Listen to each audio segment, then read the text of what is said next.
Hey everyone, it's Evangeline here at etrailer, and today we have the Yakima SmarT-Slot Kit for your roof-mounted bike racks. And this is going to be used with your Yakima HighRoad or your HighSpeed bike racks.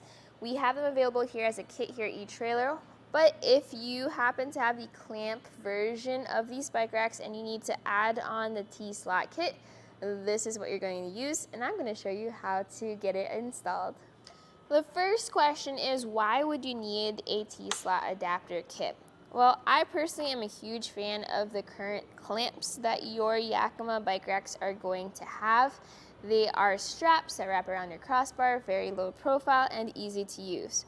However, there may be situations where these are not sufficient for you for mounting to your rack. One situation might be if you're mounting your bike rack to the crossbar and you have the tower in the way of where the clamps are supposed to go, then you're not able to mount the bike rack where you want it. Another option or possibility is maybe you have an extremely low profile roof rack and you do not have enough clearance for the straps to go around your bar and then into the rack. In those situations, you may need an adapter kit so you can mount solely to the top of your crossbar. And if you have a ladder rack or heavy-duty crossbars, chances are extremely high that you're going to need the T-slot adapter kit. These straps, while they're great for most crossbars, might be a little too small for those extremely large ladder rack bars. So then again, you're going to have to secure to the channel. So I'm going to show you how to get your straps and clamps switched around. All you're going to need is a flathead screwdriver. Everything else is going to be included with your kit. Let's start by removing the old strap. So if you open up this strap and push this lever all the way out, you're going to see this barrel over here. And if you don't see the barrel, then tighten down your reel until you get access to it. The flathead screwdriver is there so that you can push the sides of this barrel out of the way. You also may need to just lift up on that reel. See that pop out like this? And then you can also remove it by hand. Once this is out, you can then pull on the strap from underneath your bike rack.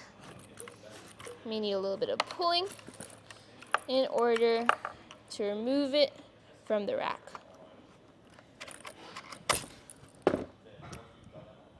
Removing the straps is all you need to do on the ground. The rest is going to be up at your roof rack. So you're going to set up those T-bolts. You're going to need 2 for the front and 1 for the back. Depending on your roof rack, inserting the bolts may be as easy as pushing down on the weather strip, sliding the bolt through.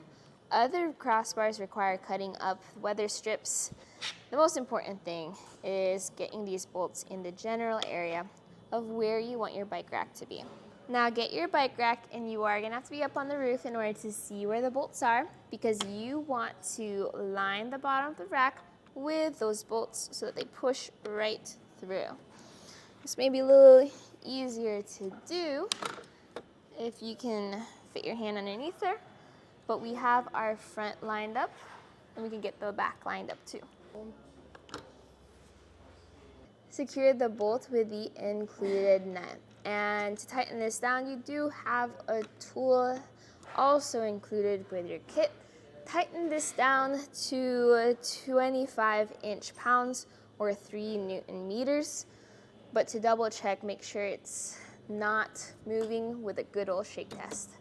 Once all 3 nuts are secured, then your final step is to cover them up with the included caps. So these are going to fit into the slots that your straps used to go into. Push down and then push that lock into place. Once it's done for all 3, you're done with the install.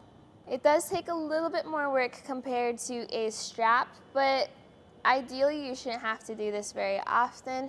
When your bike rack is in place, a lot of people just leave this on their rack, because now that you've adapted your bike rack into a channel mounted rack, it's very sleek, there's nothing underneath, and you have a very secure fit on your roof rack system. So hopefully this video helped you out with seeing how you can change your straps into a channel mount on your bike rack. This is going to work for your Yakima HighRoad as well as HighSpeed bike racks only. So just double check our product description pages if you're confused on what type of bike rack you might have.